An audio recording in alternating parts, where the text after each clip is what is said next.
તમારું સ્વાગત છે આપની YouTube ચેનલ PLA વર્લ્ડમાં। મિત્રો, આજે આપણે ભારત સરકારની એક અદ્ભુત યોજના વિશે જાણીશું। આ યોજના દ્વારા મજૂરોને રોજના 5 રૂપિયામાં આવાસ મળશે। મિત્રો, ગુજરાતના મુખ્યમંત્રી ભૂપેન્દ્ર પટેલે 18 જુલાઈના રોજ આ યોજના શરૂ કરી છે।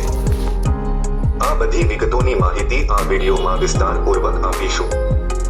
અને હા મિત્રો, જો આપ આ ચેનલ પર નવા હોય તો ચેનલને સબસ્ક્રાઇબ જરૂર કરશો અને બેલનો આઇકોન પ્રેસ કરી દેશો જેથી આપને અમારા નવા વિડીયોની નોટિફિકેશન મળતી રહે। તો ચાલો મિત્રો, હવે જાણીએ યોજનાનો હેતુ શું છે। વર્ષોથી ઉપેક્ષિત મજૂરોની આ સમસ્યાઓ હવે ગુજરાત સરકાર સમજી ગઈ છે। 18 જુલાઈના રોજ સરકારે આ નવી યોજના શરૂ કરી છે, જે હેઠળ બાંધકામના કામમાં જોડાયેલા મજૂરો માટે એક અસ્થાયી ઘર આપવામાં આવશે। આ માટે કામદારોએ રોજના 5 રૂપિયાના દરે ભાડું ચૂકવવું પડશે। આ ઉપરાંત તેમને ઓછા ભાવે ભોજન પણ આપવામાં આવશે।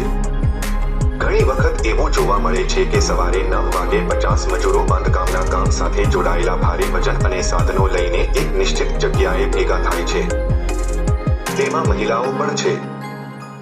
આ લોકો આજીવિકાની શોધમાં જુદા જુદા રાજ્યોમાંથી આવ્યા છે।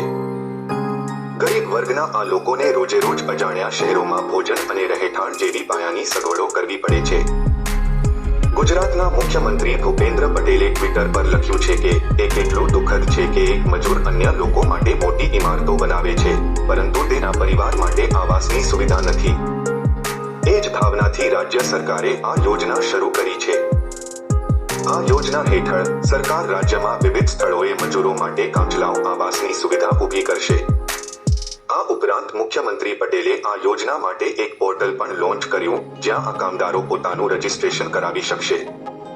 તેમણે સ્પષ્ટતા કરી હતી કે આ યોજના માત્ર બાંધકામ કામદારો માટે લાવવામાં આવી રહી છે। આ કાર્યક્રમમાં પોતાના સંબોધનમાં મુખ્યમંત્રી પટેલે જણાવ્યું હતું કે સુવિધાઓ તૈયાર થયા બાદ આશરે 15,000 બાંધકામ શ્રમિકોને આ યોજનાનો લાભ મળશે। આ કાચલાઓ મકાનો દરેક મજૂરને 5 રૂપિયા પ્રતિ દિવસના નજીવા દરે આપવામાં આવશે। શ્રમિક અન્નપૂર્ણા યોજના હેઠળ મજૂરોને તેમના રહેઠાણની નજીક પોષણક્ષમ દરે ભોજન પૂરું પાડવામાં આવશે। કામદારો અને તેમના પરિવારોને મફત તબીબી સહાય ઉપલબ્ધ થશે। તેમના માટે સ્વચ્છ પાણી, રસોડું, વીજળી, શૌચાલય, સ્ટ્રીટ લાઇટ, સુરક્ષા અને સ્વચ્છતા જેવી સુવિધાઓ પણ ઉપલબ્ધ રહેશે। હવે જાણીએ આ યોજનાનો લાભ કોને મળશે। અરજદારશ્રીની વય મર્યાદા 18 થી 60 વર્ષ હોવી જોઈએ। Gujarat building and other construction workers welfare બોર્ડમાં નોંધાયેલા બાંધકામ કામદારો અને તેમના પરિવારો આ યોજનાનો લાભ મેળવવા પાત્ર બનશે।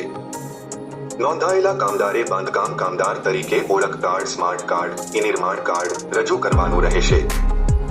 સહાય મેળવવા માટે અને ઓળખ કાર્ડ, સ્માર્ટ કાર્ડ સમયસર રિન્યૂ કરાવવું જોઈએ।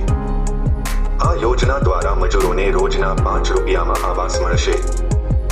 મિત્રો, જો આપ આ ચેનલ પર નવા હોય તો ચેનલને સબસ્ક્રાઇબ જરૂર કરશો અને બેલનો આઇકોન પ્રેસ કરી દેશો જેથી આપને અમારા નવા વિડીયોની નોટિફિકેશન મળતી રહે।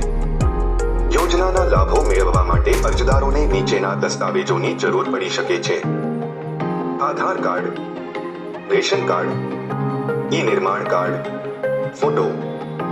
વધુ માહિતી માટે તમે યોજનાની શ્રમિક બસેરા સત્તાવાર વેબસાઇટની પણ મુલાકાત લઈ શકો છો।